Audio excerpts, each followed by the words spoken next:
Hello friends, कैसे हैं आप सब। कुछ होमवर्क दिया था मैंने आप लोगों को। ये जो क्वेश्चन आपको स्क्रीन पे दिख रहा है ये आपका होमवर्क था। तो मेरे ख्याल से आप लोगों ने ट्राई किया होगा। और अब एक बार हम आंसर्स देख लेते हैं। आपने सही किया है या नहीं किया है, लेट्स सी। तो दीज आर द आंसर्स। तो एक बार आप टैली कर लें, और इन केस आंसर नहीं आया है तो एक बार आप जरूर देखिए, है ना। अगर यहाँ पे गलत कर रहे हैं तो जरूरी है कि थोड़ी सी और प्रैक्टिस करें, नहीं तो फिर एग्जाम में भी हो सकता है कि हम गलत करें। तो गलती कहाँ कहाँ पे हो सकती है वो मैं आपको बता दे रहा हूँ। एक गलती होती है इसमें कि हमको ये नहीं मालूम होता है कि कौन से महीने में कितने दिन होते हैं, है ना। या फिर कंफ्यूजन हो जाता है कई बार, तो वहां पे गलती हो जाएगी। कई बार हम डेज ऑफ ग्रेस जोड़ना भूल जाते हैं। और तीसरी जो गलती होती है वो होती है टोटलिंग एरर में। ठीक है, टोटल करने में हम गलती कर देते हैं। और चौथी गलती जो होती है वो होती है आपकी पब्लिक हॉलीडे। तो इसमें भी आप एक बार देखिए कि क्या कहीं पब्लिक हॉलीडे थी। बिल्कुल, ये पब्लिक हॉलीडे थी first, second, third, fourth, fifth वाले में। तो फिफ्थ वाला जो है वो 15/8, कई स्टूडेंट्स का आंसर 15/8 आया होगा। वो 15/8 मतलब 15 अगस्त होता है, ये हो जाएगा आपका 14 अगस्त। ठीक है। और एक और गलती है वो है आफ्टर साइट पे ध्यान ना देना। आफ्टर डेट क्वेश्चंस में क्या करते हैं स्टूडेंट्स, कई बार आफ्टर डेट के हिसाब से ही कैलकुलेशन करते जाते हैं, ध्यान नहीं देते हैं कि वहां पे आफ्टर साइट शब्द का इस्तेमाल किया गया है। तो आप देखिए कि आखिरी के जो तीन हैं वो आफ्टर साइट है, तो वहां पे कैलकुलेशन कहां से स्टार्ट होता है, डेट ऑफ एक्सेप्टेंस से स्टार्ट होता है, राइट। तो ये आपको अच्छे से बनना चाहिए। ठीक है, तो एक बार देख लीजिए, आप जहां भी गलती है उसको रीचेक कीजिए, आपको डेफिनेटली बनेगा। कोई ऐसा इसमें से क्वेश्चन नहीं है जो कि ना बने, क्योंकि हम कंसेप्ट ऑलरेडी डिस्कस कर चुके हैं। तो चलिए आगे बढ़ते हैं अब। चलिए एक और क्वेश्चन देखते हैं। On 12 June 2009, X draws a bill on Y for 20,000 for 2 months. Date of maturity of the bill will be, बताइए क्या होगा। 12 जून 2009, ठीक है ना, 2 महीने का बिल है। तो मैं एक काम करता हूं यहाँ पे,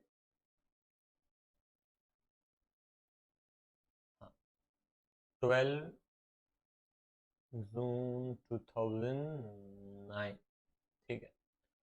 2 महीने का बिल है तो 2 महीने यहाँ पे ऐड हो जाएंगे। डेट ऑफ मैच्योरिटी चाहिए, ठीक है, तो ये हो जाएगा 12/8 और 2009। बहुत पुरानी बात है भाई, 2009 का क्वेश्चन। ठीक है, ये हो गया। अब इसके बाद क्या करना है हमको, 3 दिन यहाँ पे और जोड़ने हैं, तो क्या हो जाएगा, 15/8/2009। तो क्या 15/8 होगा, क्या नहीं होगा, क्यों नहीं होगा, क्योंकि 15 अगस्त पब्लिक हॉलीडे है। तो क्या होगा आंसर, 14 अगस्त 2009। तो आंसर इज दिस। ठीक है, ध्यान दीजिएगा, छोटी छोटी बातें हैं, इंपॉर्टेंट हैं। X draws a bill on Y for 30,000 on 1st January 2005. Again, X accepts the same on 4th January 2005. The period of bill 3 months after date. What will be the date of maturity? कोशिश कीजिए, मेरे से पहले solve कीजिए, आपका प्रयास यही रहना चाहिए। ठीक है, तो चलिए मैं भी करता हूं, मेरे से पहले करेंगे आप। तो यहाँ पे 1/1/2005 3 मंथ्स बोल रहा है, तो ये 3 मंथ्स यहाँ पे लिया मैंने। 1/4/2005, फिर क्या करते हैं, 3 दिन हम जोड़ते हैं डेज ऑफ ग्रेस के, तो ये हो जाएगा 4/4/2005। Answer is again A.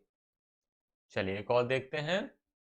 X draws a bill on Y on 1st January 2009 for 20,000 for 30 days. What will be the date of maturity of the bill? ठीक है, अब यहाँ पे अगर आफ्टर डेट या आफ्टर साइट कुछ नहीं लिखा है तो बेटा उसको आफ्टर डेट ही माना जाता है। ठीक है ना, क्या कहा मैंने, आफ्टर डेट या आफ्टर साइट किसी शब्द का इस्तेमाल नहीं किया गया है तो उसे हम आफ्टर डेट ही मानते हैं। तो चलिए यहाँ पे भी करते हैं, 1 जनवरी 2009, 30 डेज बोल रहा है तो चलिए ये 30 डेज यहाँ पे जोड़ लेते हैं हम। तो ये क्या हो जाएगा, 31/1/2009, 3 दिन और जोड़ देते हैं तो 3 Feb 2009, राइट। देख लें, आंसर इज डी। चलिए ये भी ट्राई कीजिए, मेरे से पहले ट्राई करेंगे आप।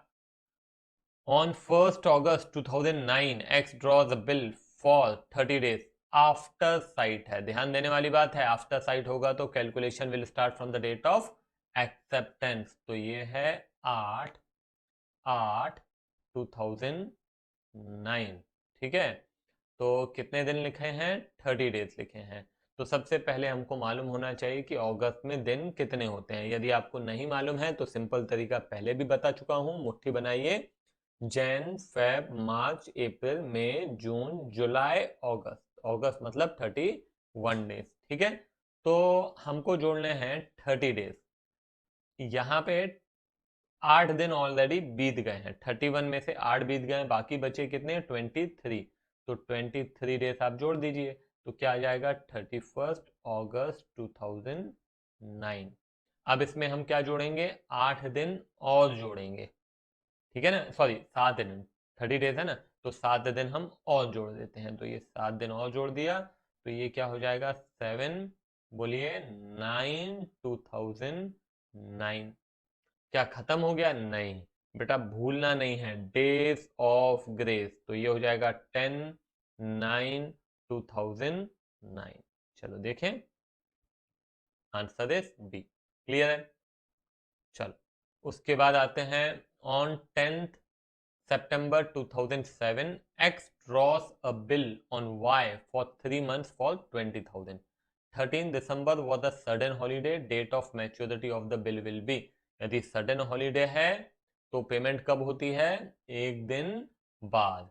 तो 13 दिसंबर एक्चुअली उसकी डेट होगी, इसीलिए यहाँ पे दिया हुआ है, फिर भी अपन कैलकुलेट कर लेते हैं उसमें क्या है। 10/9/2007, हम एक काम करते हैं, 3 महीने हैं तो 3 महीने यहाँ ले लिया, 10/12/7, फिर हमको यहाँ पे क्या करना है, 3 दिन और जोड़ने हैं तो 3 दिन जोड़ेंगे, 13 दिसंबर 2007।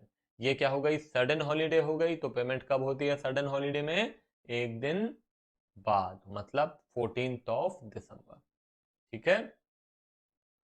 इन case of a public holiday the due date of the bill falls on the next working day. No, it is false, एक दिन पहले। चल, अब ये क्वेश्चन आपने अभी के अभी करना है, तो आप क्या करिए, अभी इस लेक्चर को पॉज कीजिए, ठीक है, और फिर ये पूरे के पूरे कितने ट्रांजेक्शन हैं, 5 हैं, इन पांचों बिल्स की आप डेट ऑफ मैच्योरिटी फाइंड कीजिए। एक बात ध्यान रखिएगा, यहां पे क्या लिखा है, calculate the due dates. Exam में ड्यू डेट और डेट ऑफ मैच्योरिटी शब्द का इंटरचेंज यूज होता है, पूछते वो डेट ऑफ मैच्योरिटी ही है। यहां पे भी ड्यू डेट कोई नहीं पूछता है, क्या पूछा जाता है, date of maturity. Date of maturity किसे कहते हैं, जो 3 दिन जोड़ने के बाद आते हैं। हाँ, एग्जाम में पूछे कि ड्यू डेट किसको कहते हैं, तो आपको मालूम है जहां पे टर्म ऑफ बिल हमारा खत्म हो रहा है वो ही हमारा क्या है, ड्यू डेट है। डेट ऑफ मैच्योरिटी क्या है, ड्यू डेट में 3 दिन जोड़ दिए तो डेट ऑफ मैच्योरिटी आ जाती है। मगर एग्जाम में जब कभी भी चाहे वो डेट ऑफ मैच्योरिटी पूछे चाहे वो ड्यू डेट पूछे, तो आपने बताना डेट ऑफ मैच्योरिटी है, क्योंकि वो डेट ऑफ मैच्योरिटी ही जानना चाहते हैं, आपसे ड्यू डेट जानना नहीं चाहते हैं। क्लियर है, ये ध्यान रखिएगा। चलो, तो अब यहीं पे आप लेक्चर पॉज करें और इसको खुद से ट्राई करें, और फिर आंसर अपन टैली करते हैं, ठीक है, कि कितने सही हैं और कितने गलत हैं।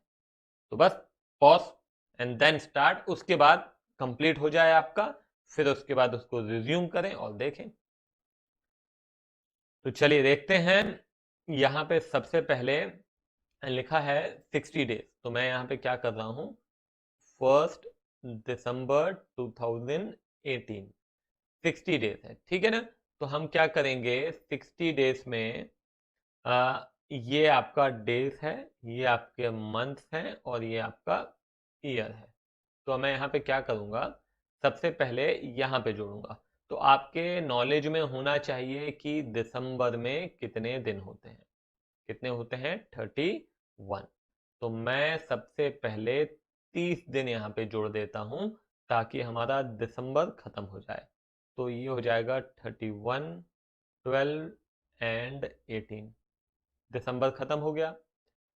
अब 30 दिन और जोड़ देते हैं, ये लो 30 दिन और जोड़ दिया, क्योंकि हमको 60 डेज जोड़ने हैं ना। तो 60 डेज, 30 यहाँ पे जोड़े, 30 यहाँ पे जोड़े, तो अब 30 डेज जोड़ेंगे तो आ जाएगा 30 जनवरी एंड 19।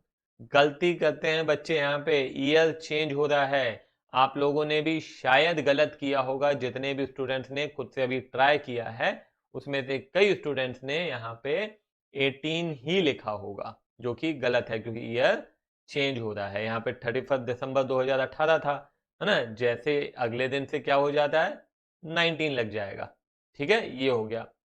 अब क्या करना है, क्या क्वेश्चन खत्म हो गया, नहीं बेटा, अभी 3 दिन ग्रेस के हमको और जोड़ने हैं। तो मैं एक काम करता हूँ, 3 दिन जोड़ देता हूँ। तो 3 दिन कैसे जोड़ेंगे, 31 जैन एक दिन हो गया, उसके बाद मंथ खत्म हो गया जनवरी, फिर 1 फरवरी, फिर 2 फरवरी। तो ये हो जाएगा 2, 2 और 19, ठीक है। तो आप एक बार देखिए कि आपका जो आंसर है वो सही है या नहीं है। That is the first one, ठीक है, क्लियर है। मैं इसको अब सेकेंड वाला देख लेते हैं। 30 अप्रैल 2019, 30 अप्रैल 2019, कितने महीने, 2 महीने। तो आपको मालूम है ये डेज, ये मंथ और ये ईयर। तो 2 महीने, मैं यहाँ पे मंथ जोड़ देता हूँ, और ये हो गया आपका 30, 6, 19। अब अगेन आप अपने आप से पूछिए कि जून में कितने दिन होते हैं, नहीं मालूम है तो देखिए, जैन, फेब, मार्च, अप्रैल, मई, जून।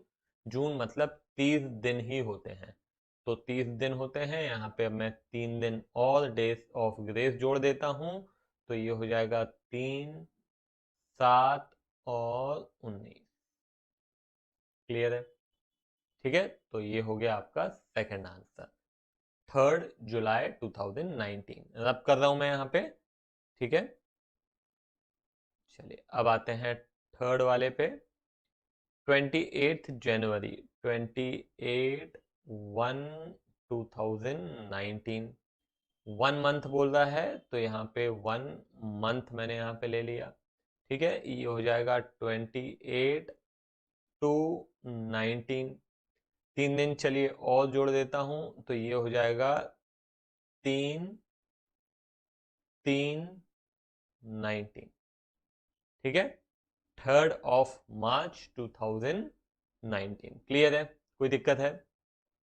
अब उसके बाद हम आगे बढ़ते हैं फोर्थ वाले पे।